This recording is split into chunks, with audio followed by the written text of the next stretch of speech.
Welcome to the New Abbey YouTube channel. We are a Jesus community telling the biggest story of God in Los Angeles, and we're excited that you're joining the conversation with us today. Enjoy.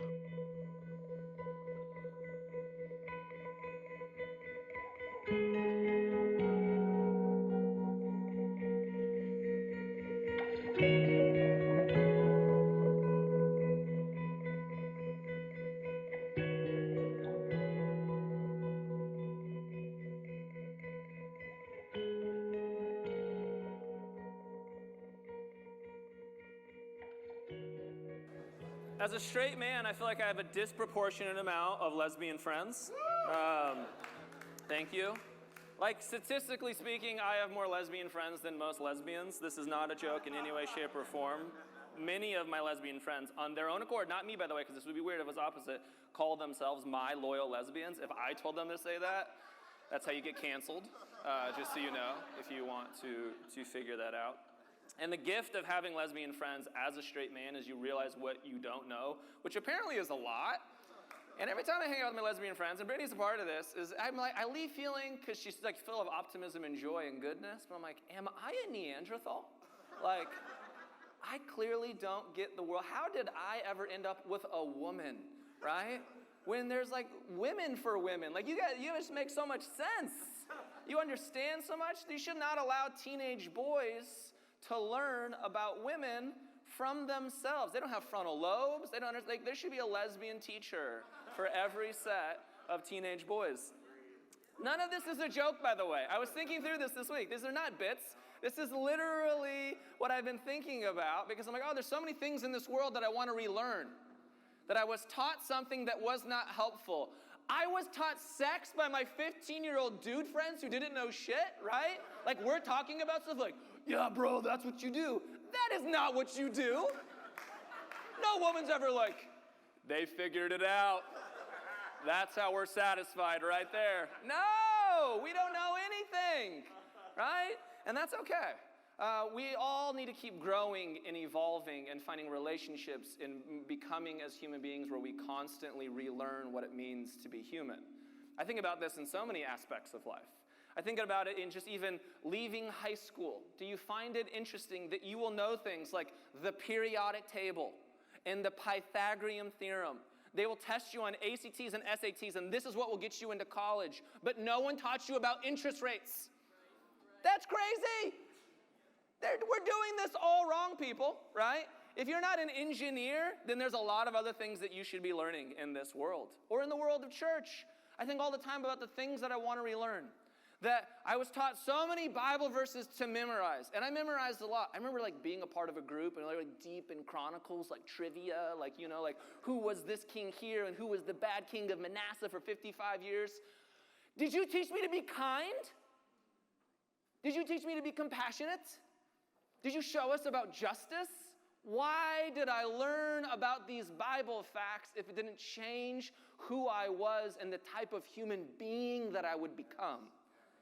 That the gift of relearning is that. It's a gift. And today, the big idea that we want to talk about is relearning to be human.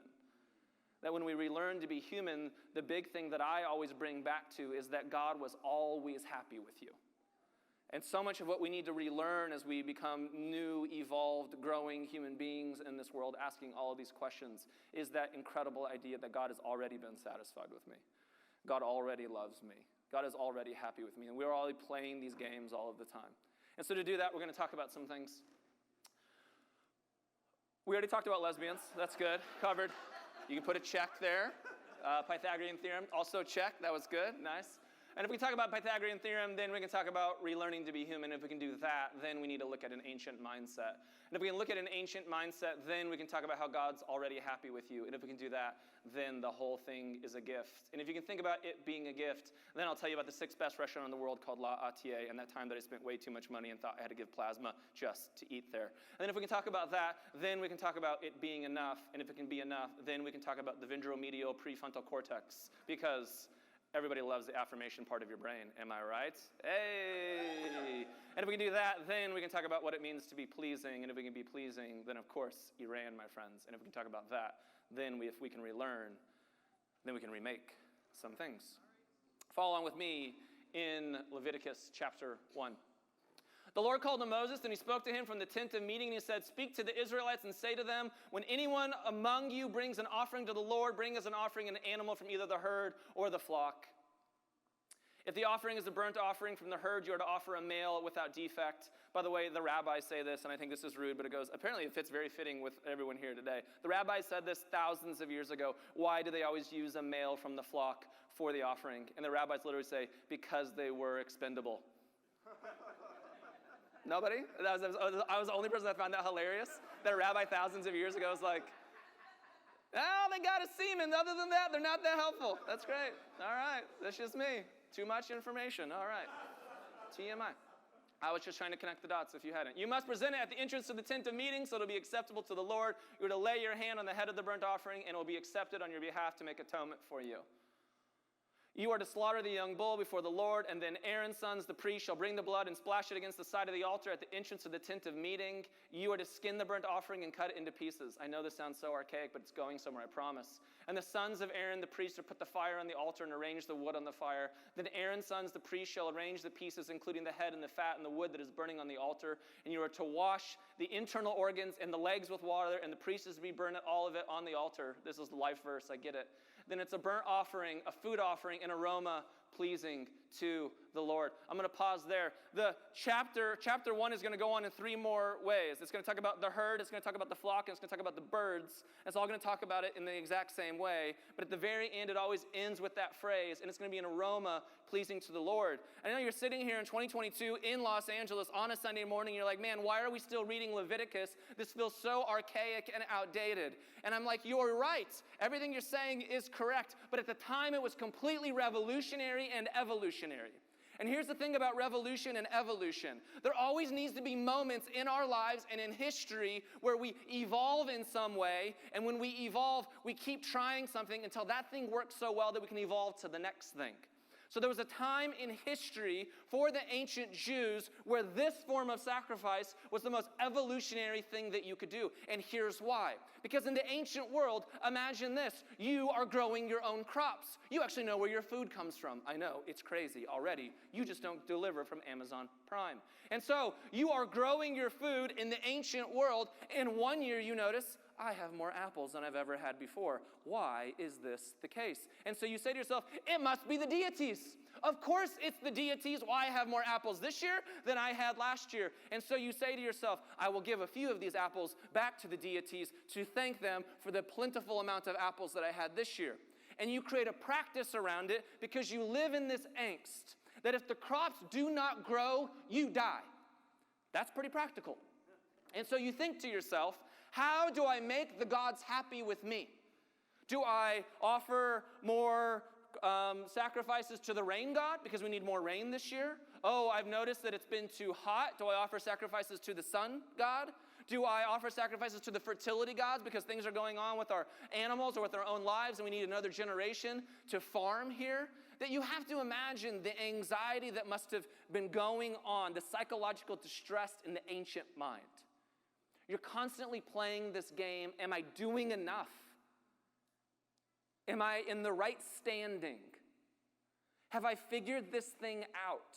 What if the gods are angry with me? Did I satisfy them? Wait, is this an ancient mindset or a current mindset? How many of us feel the same way all of the time?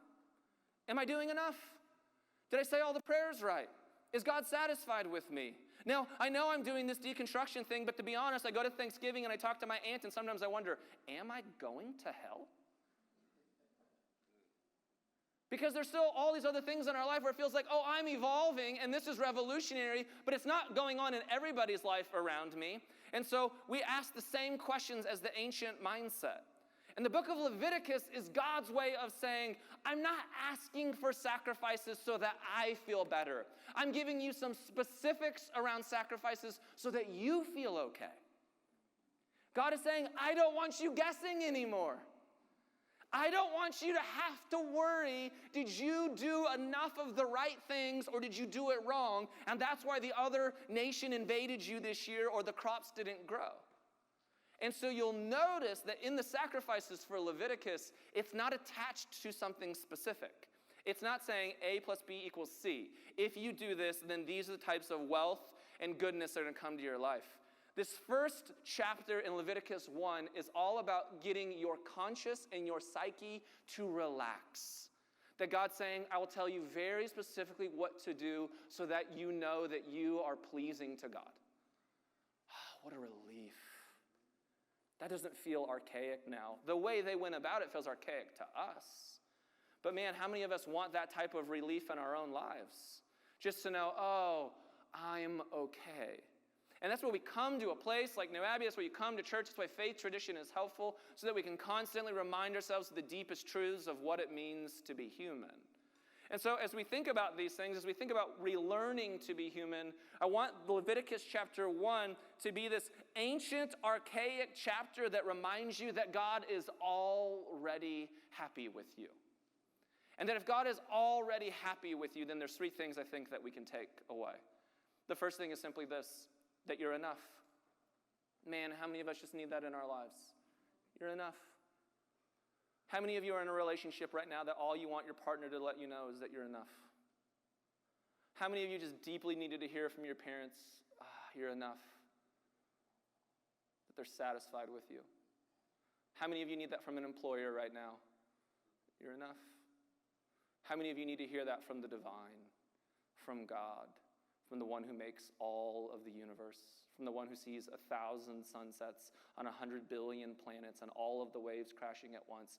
That God who holds 13.8 billion light years of cosmos together looks at you and says, you're enough. You don't have to ask the questions, where do I stand with you, God? Did I do the things right today? Are you mad at me today, God? Do I need to do more? How many of you grew up from a religion and you came to this place because you grew up in a place where you were always wondering, do you need to do more? Do you need to pray more? Do you need to worship more? Do you need to buy exclusively more Chris Tomlin CDs? Is there some type of more that you need to do because you're not quite sure that you can live freely into your life, but you need to live into some cookie cutter life that some pastor told you that you need to live into to satisfy this God? And thousands of years ago, this God says to a group of slaves, and let me pause there because this is so critically important for you understanding the book of Leviticus. A group of slaves who just a few months previous to this being written, they believed that they were the property of Pharaoh. Their identity was as the property of Pharaoh. They were slaves to somebody else who in that world was another God. And that God constantly reminded them, you are not enough. You are not good enough. You can always do more. You are not even a human being. Now how revolutionary is this? That there's a God out there that says, you are no longer slaves. You are free. You are made in my image. And we're going to relearn together what it means to be human. And in case you think this is some story that just stuck thousands of years ago from people who were slaves and now free, how true is this a metaphor for just what it means to be human? How many of us have felt subjugated at some point in our life where the story that we were telling ourselves was limiting? That the story that society was telling you was limited? That you could only be so much or go so far because of what you looked like or what your gender was or your sexuality or what your family of origin told you or what country you were born in? And this is a story of saying, no, this is a story for everybody. This is a story where everybody relearns that they're enough. I was laying in bed with my oldest son the other night, and we were just going through our nighttime routine, and he starts to cry. And he says, Dad, I feel like we're not buddies anymore. I said, oh my gosh, big guy, why would you ever feel that way? And he reminded me of this moment that had happened a month before where he just was having a moment where he was losing his shit because he's 9 years old. And that's what 9-year-olds do sometimes. And I know that because I'm a grown-ass man. And that's okay. And we have things that we try to help our kids learn when they lose their shit because we're trying to be healthy adults. We don't always do it perfectly. Trust me, you can ask them and their therapist 20 years from now. But for now, we're doing our best. And one of the tools that we try to show them when they're angry is, you're allowed to be angry. I am not here to dismiss or demean or minimize your feelings. But that doesn't always mean that you need to be angry in front of the whole house. Maybe this is a time for you to go to your room, get some of that anger out, and then when you feel calm inside, we can find some language to talk through it with one another. It's something that we try. And so when he was angry one day, he just had done some whack stuff, and he was angry and frustrated, and he felt like, I did something there that broke the bond, and now because of that, Dad, we're not buddies. And I had to come in and reassure him, there's nothing that you could do that would mean that we're not buddies. That's okay that you are angry and frustrated. Every kid needs to be reassured. Of course you're enough. Of course I'm satisfied with you. Of course you're in right standing with me. There's something in our brains and a part of our cortex that needs affirmation. And we particularly need affirmation from those that are raising us. And when we don't get that affirmation, there's wounding that happens inside of us for the rest of our lives to go try to seek that affirmation. Neuroscience and psychology will teach us that. That at the deepest core of who we are, we need that affirmation even from God to know that we're enough, that we're still buddies, that it's okay. And we learn from the book of Leviticus that God is saying, oh, let me just remind you again and again and again that you are enough, that you are a pleasing aroma to me. I know that's super weird if God said you're a pleasing aroma to me. But imagine this is like poetic, ancient, beautiful language, which it is. And that God is just saying, it's okay. And if we can relearn to be human by starting with this idea that God's happy with us because we're enough, then we can move on to the second reality that we're a gift. That when we think about the sacrificial system, all the sacrificial system is God helping the Israelites and the Jews realize this incredible beauty that they are a gift. That they are bringing gifts as a reminder that they are gifts. And imagine if you were slaves, subjugated for hundreds of years, how much you need to be reminded of that. Imagine for so many of us, when we grew up in a world, because of like Calvinism or some horrible theology like that, where you were told that you are somehow depraved and that there's something wrong with you and you didn't do it, but some belly buttonless people thousands of years ago in a garden, they did it, and because of that, you are trash now. Thank you for the good news. That's newer theology. That's not helpful. And that theology has leaked itself into American culture and evangelicalism and other parts of conservatism that has eroded our consciousness and the way that we feel about ourselves. And worse, it erodes the ways that we feel about God. That we think that we start off the day thinking that God thinks something bad about us. Instead of God saying, no, my God, goodness, you've been a gift the entire time. The beauty of Leviticus 1, and we didn't read the whole chapter, is that there's gifts that are being offered. You can offer the herd or the flock or birds. Here's what God's saying there. No matter who you are or your station in life or your ability to pay for things, you can bring a gift to the table.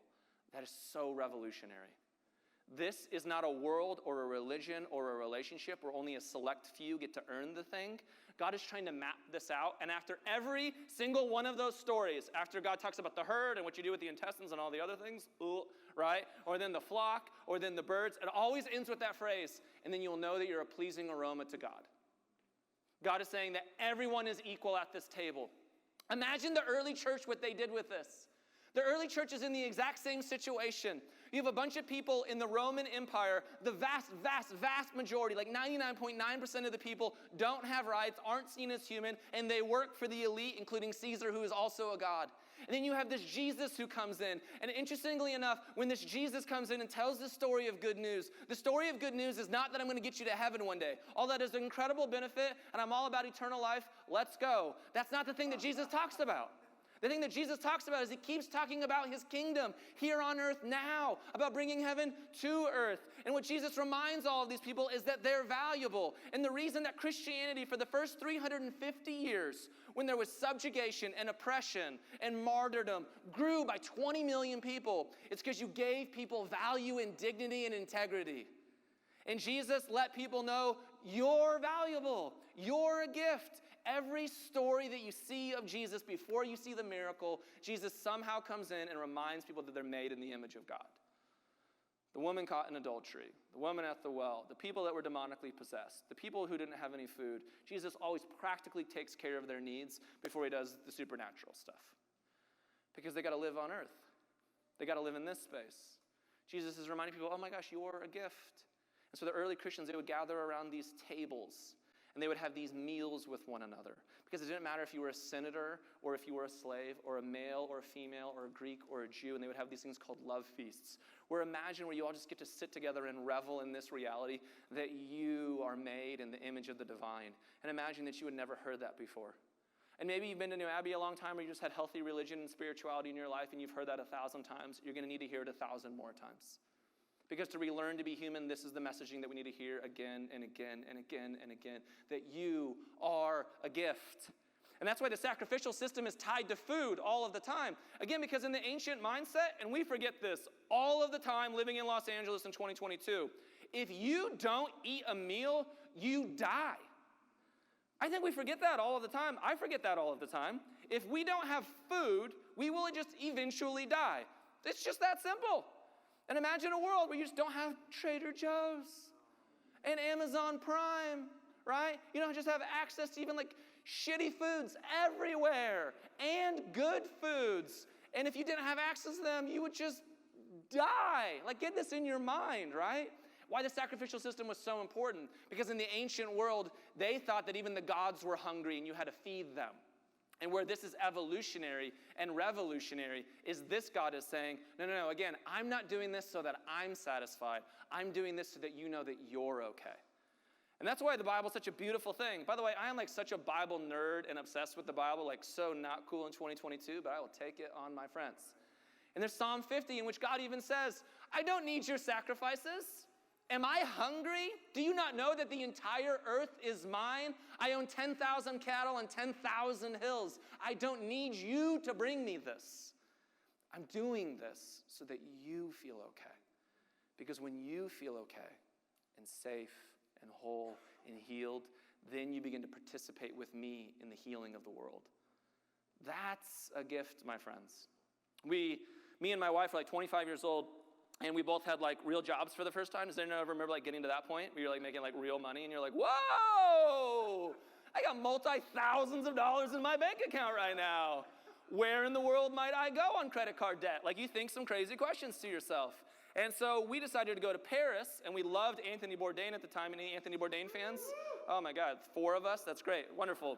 And at the time, he had showcased this restaurant called La Atelier, which was the 6th best restaurant in the world at the time, a Joel Rubicon restaurant. And I remember like seeing the price for it. I'm like, we absolutely can't afford this, but like we've never like had real money together before, so like let's just freaking go for it, right? And it's like this 9-course prefix meal where like every dish is literally like on a spoon, and it's like they're like measuring each salt grain that's on this thing. It's so perfectly dialed in that you like put this thing in your mouth and you're like, this is food.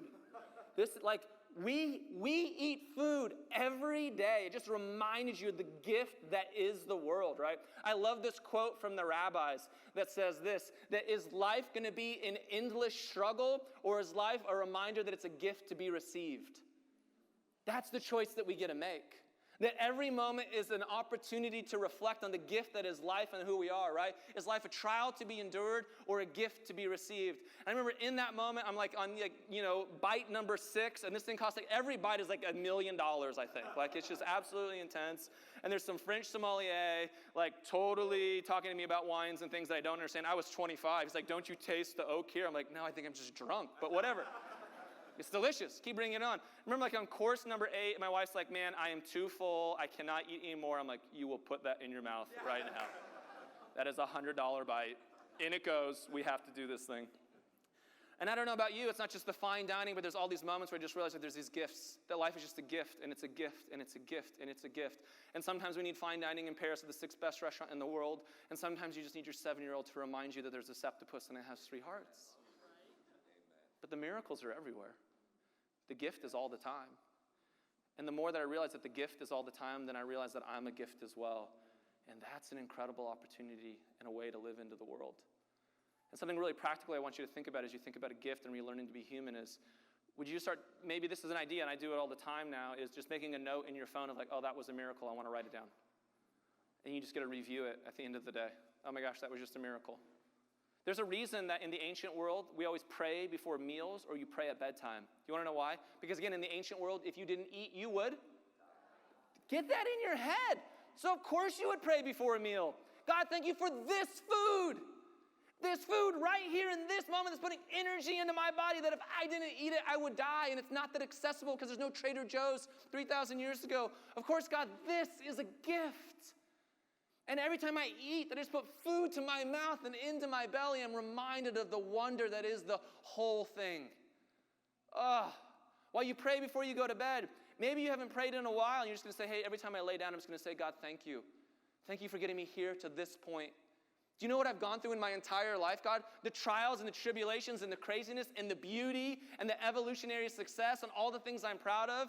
And I get to be in this moment, I get to like lay down and just rest and be thankful like I made it to here. I made it to here. That wasn't a promise. What a gift that I made it to here. And if I can make it to here, imagine all that could be ahead. So if we can be reminded that God is already happy with us and that we're enough.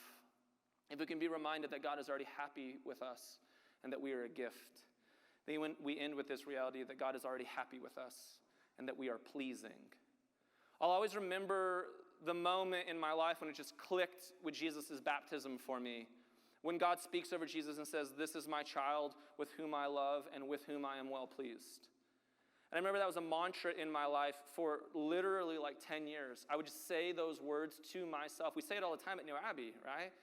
As a reminder of who I am as a human being. Because if it's true of Jesus, it's true of me. That's just what the life of Jesus is all about. It's reminding us to relearn to be human and the goodness of what it means to be human. That God is just speaking over Jesus and saying, yeah, you are my child. And I needed to hear those words because I grew up in a broken home with emotional and verbal abuse. And every time that someone says that this was my child, it always came with some strings attached. And I didn't want to be that person's child. Or with whom I love. Man, love was something that we would exchange in my home like a transaction. And I never knew what unconditional love was. It took me I've been married for 16 years to this person who understands that she's loved every day. Ugh. It's incredible. It's truly incredible. Sometimes I look at the way that she raises our kids and I'm like, if they are messed up, this is on them. Or probably me, but you get it. Less likely mom. Because there's an innate sense in her that she's just loved and she's just taught me that I've loved. All of the angst that I've gone through, I can come back to this place of comfort and safety knowing that I'm just loved. But the one that kills my soul, that's taken me so long to learn, is an Enneagram 3 who just wants to prove himself every day in the world. And if I'm not doing enough, then I'm not good enough, is, I'm pleasing. Of course God has to love me. You're God. But you like me? Ugh. And maybe that's something that you need in your life right now, is somewhere just to realize that God is pleased with you. God actually likes you. And something practical I would say there is, the more that you realize that, or even if you just have moments of glimpses that you realize that you are pleasing to God, maybe a practice for you to grow in that is, would you think about the people in your life who please you, and would you just tell them this week?